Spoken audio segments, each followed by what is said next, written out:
오늘은 어버이 주일입니다. 옆 사람에게 부모로서 수고하셨습니다 한번 해주시기 바랍니다. 부모님으로서 수고하셨습니다.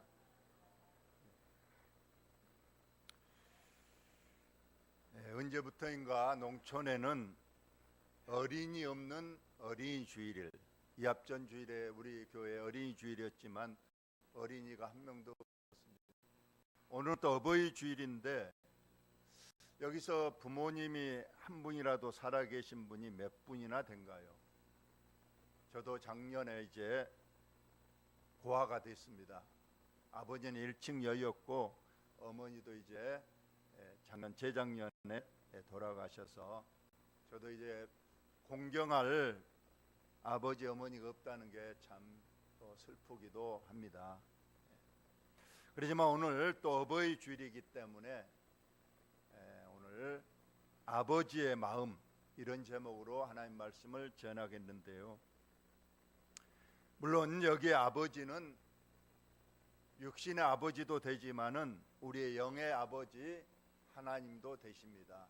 그래서 오늘 다시 한번 우리 육신의 아버지 또 영혼의 아버지의 마음 또 잘 헤아려서 우리가 공경하고 경배하는 귀한 은혜의 시간이 꼭 되시기를 바랍니다. 하나님께서는 이 땅에 주신 은혜의 기간, 축복의 기간이 두 개 있습니다. 창세기 2장에 가정이라는 축복의 은혜의 기간을 하나님이 제정하셨습니다. 신약에 와서는 마태복음 16장에 주는 그리스도시요 살아계신 하나님의 아들이라고 믿는 그 사람들의 모임을 교회라고 칭하시고 그 교회를 은혜와 축복의 기간으로 세우셨습니다. 하나님께서는 오로지 두 기관이 하나님이 직접 세우셨고 나머지 기관이나 단체는 절대 하나님이 직접 세우거나 창조하지를 않았습니다. 하나님께서는 이러한 은혜와 축복은 이 두 기관을 통해서 역사하십니다. 이 땅에는 인간이 만든 많은 기관들이 있잖아요. 학교도 있고 병원도 있고 군대도 있고 청와대도 있고 회사도 있습니다. 그러나 이런 기관을 통해서는 하나님께서 축복하시는 것이 아니라 하나님이 직접 세우신 가정과 또 교회를 통해서 하나님이 축복을 우리에게 내리신 줄 여러분 믿으시기를 바랍니다. 그러므로 우리가 인생을 살면서 이 교회와 가정, 이 두 기관에서 잘 믿음 생활을 하고 순종하는 사람은 어디 가나 하나님께서 그 인생을 책임져 주십니다. 물론 교회를 열심히 다니고 가정에 잘 순종한다고 어떤 세상적인 성공이나 물질적 풍요 그런 것을 보장한다 그런 뜻은 아니지만은 하나님께서는 우리에게 꼭 필요한 것으로 하나님께서 채워주시고 축복하심을 여러분 믿으시기 바랍니다. 또 하나님께서는 시내산에서 모세를 통해서 십계명을 주셨습니다. 이 십계명은 하나님께서 직접 하나님의 손으로 써주신 10가지 계명을 말하는데 이 계명도 실상은 어떤 개인에게 준 것이 아니라 가정에, 믿음의 가정에 주신 겁니다. 그래서 이렇게 가정 십계명을 요약할 수 있습니다. 제1계명 여호와 하나님만 섬기는 우리 가정,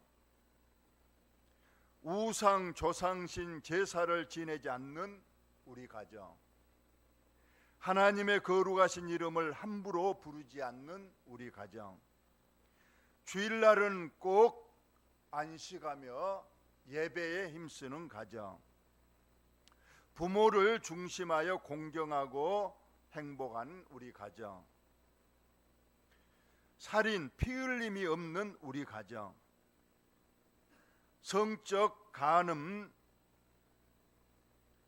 일부일처로 완전을 이루는 우리 가정, 남의 것을 일체 훔치거나 도둑질하지 않는 우리 가정, 거짓말하지 않는 정직한 우리 가정, 내 이웃의 그 어떤 것도 탐내거나 부러워하지 않는 우리 가정, 이것이 가정 십계명이라고 말하고 있습니다.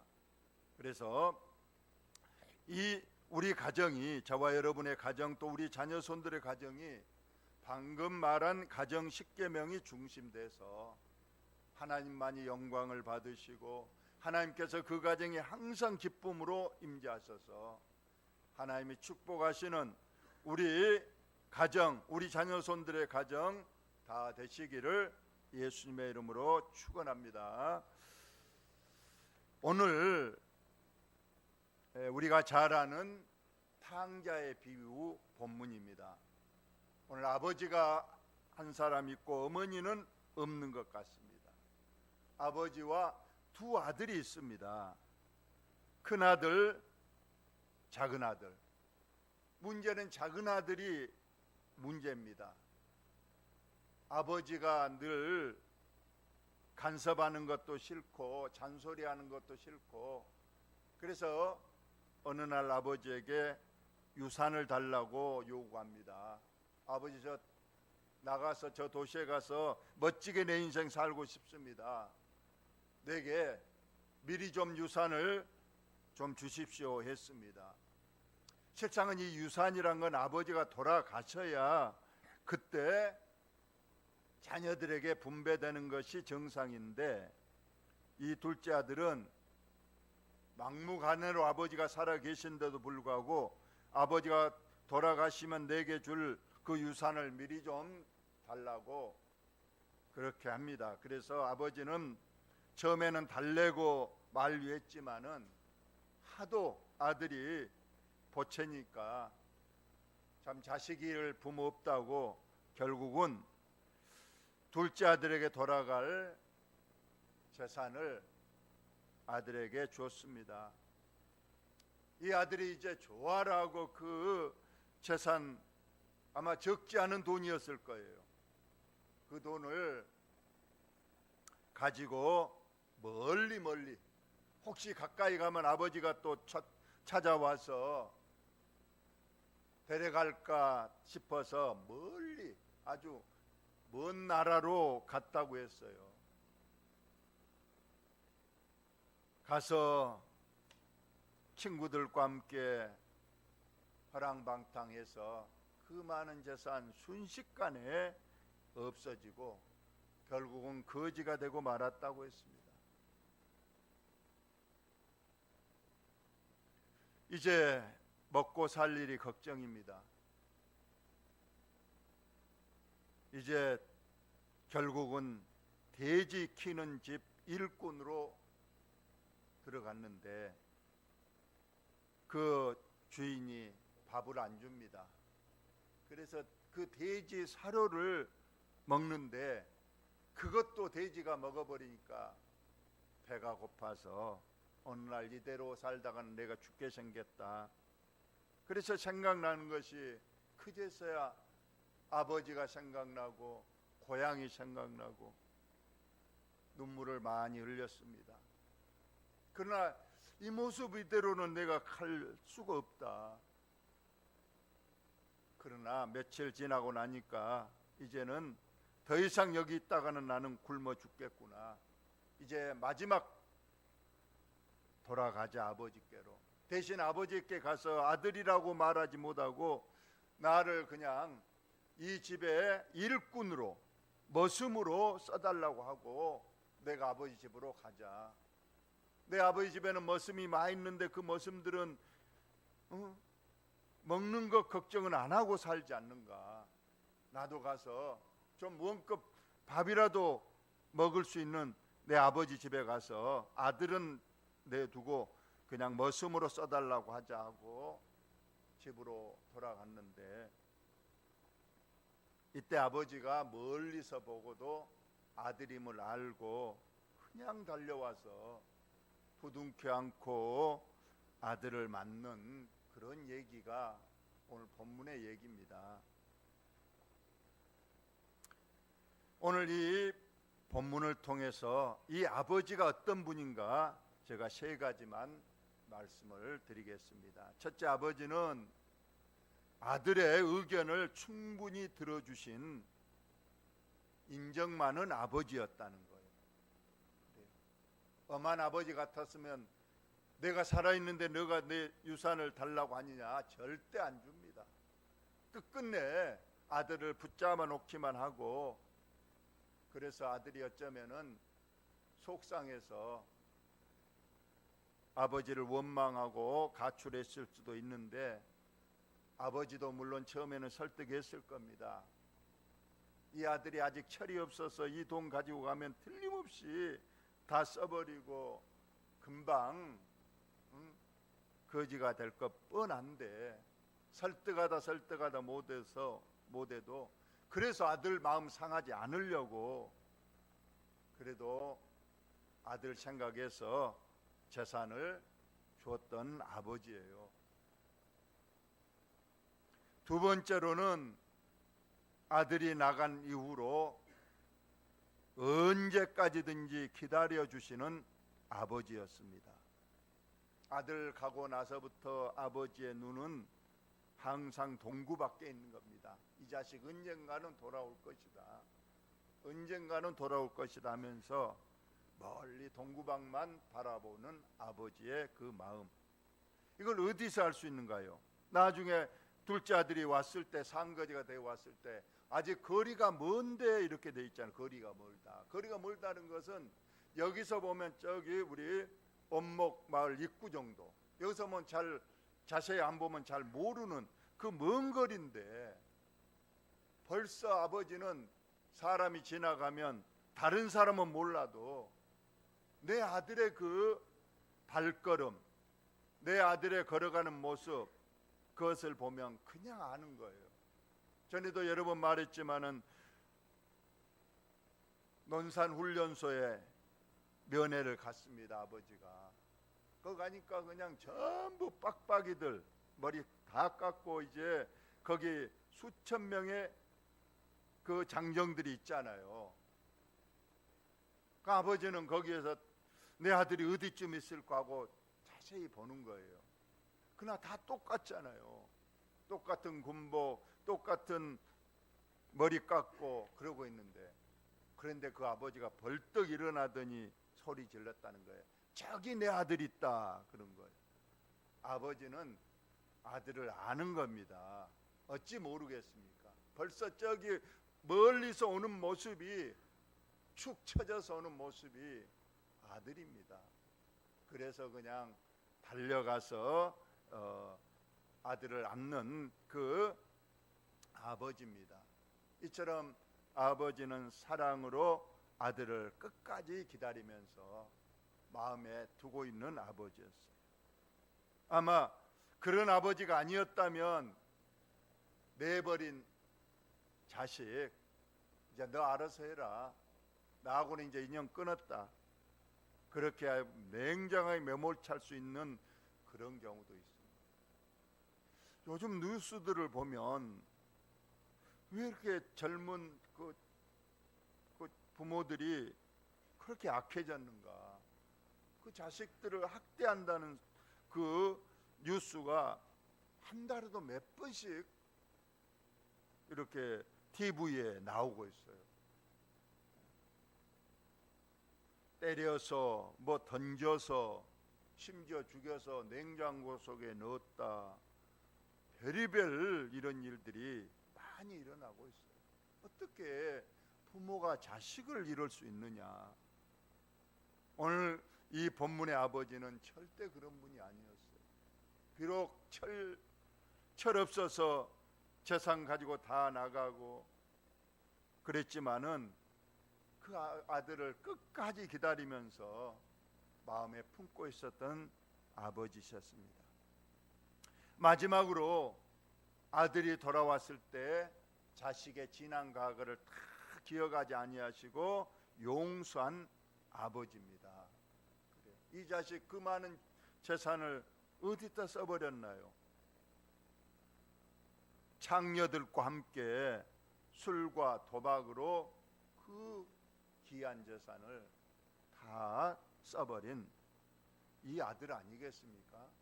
그런데 무슨 낯짝으로 돈 떨어지니 뻔뻔스럽게 지금 아버지 집으로 왔다는 거예요. 다른 아버지 같으면 그냥 불호령을 내리면서 너 이 자식 너 재산 어쨌어? 응? 하면서 호되게 야단치거나 집에 발도 못 붙이게 했겠지만 오늘 아버지는 그리 아니었다고 했어요. 먼 거리에서 보고 그냥 내 아들아 하면서 달려가서 끌어안고 입 맞추고 살아왔으니 되었다 됐어 다 괜찮다 모든 것 다 괜찮다 몸이라도 건강하냐 이건 물으면서 그렇게 부둥켜 안고 또 마을 사람들을 불러서 잔치하는 그 아버지의 모습을 우리가 봅니다. 어느 교회 권사님 한 분이 간증하는 걸 들었는데 그 권사님이 어릴 때 너무 남편을 일찍 여의고 딸 하나 그 딸과 살려고 새벽에 나가서 시장에서 생선 장사를 했답니다. 그래서 처음 어릴 때는 등에 업고 생선 장사를 하는데 그 추우니까 애가 등에서 막 울어요. 그래서 어머니가 참 힘들었고 나중에는 옆에 또 의자에 앉혀놔도 계속 울고 그러는 거예요. 생선은 팔아야 되는데 그런데 어느 날 하도 울고 보채서 그냥 뺨을 한 대 세게 때렸답니다. 그랬더니 그 어린 딸 입술이 터지고 코피가 났다는 거예요. 세월이 지난 후에 나중 보니까 딸의 코가 상당히 상처가 좀 났는 모양이에요. 그것이 흉이 계속 남아있더라는 거예요. 그래서 나중에 그 딸 코만 보면 그 어린 시절 자기가 한번 화낸 것이 그렇게 후회돼서 눈물이 났다는 그런 얘기도 있습니다. 부모는 다 자식이 잘 되기만을 바랍니다. 아까 인터뷰 보셨죠? 참 다 해주고 싶은데 내가 그때 형편이 못 돼서 내가 너희들에게 못 해준 거 미안하다. 저도 이번에 우리 자녀들에게 말했습니다. 내가 잘 못 해줘서 너희들에게 미안하다 그 말을 썼어요. 그랬더니 그 자식들은 아니에요 아니에요 합니다만 우리 부모 입장은 그런가요? 항상 잘해주고 싶은데 더 잘해주지 못한 것 늘 마음에 참 아픔이 있습니다. 오늘 이 아버지의 마음 세 가지인데 이건 우리의 영의 아버지 하나님이십니다. 첫째, 우리 하나님도 우리의 의견을 충분히 들어주시면서 우리의 형편을 늘 살펴주십니다. 우리의 자유의지를 존중해 줘서 두 번째로는 언제까지나 우리를 또 기다려 주시는 분입니다. 내가 설령 잘못하고 또 나갔다 할지라도 우리 하나님은 포기하지 아니하시고 끝까지 우리를 지켜주시는 우리 하나님의 은혜를 저와 여러분이 꼭 잊지 마시기를 바랍니다. 그리고 돌아오면 언제든지 돌아오면 우리 하나님은 지난 모든 잘못 절대 기억하지 아니하시고 오히려 더 품에 안아주시고 사랑해 주시고 축복해 주시는 그런 하나님인 줄 여러분 믿으시기 바랍니다. 제 얼굴을 보니까 좀 생각나는 게 없습니까?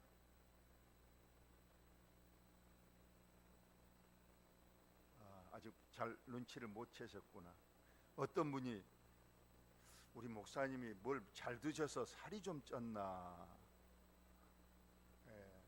그런 분도 있고 어떤 분은 또 사모님한테 뭘 잘못해서 한 대 쳐 박았 맞았냐 그런 분도 있어요.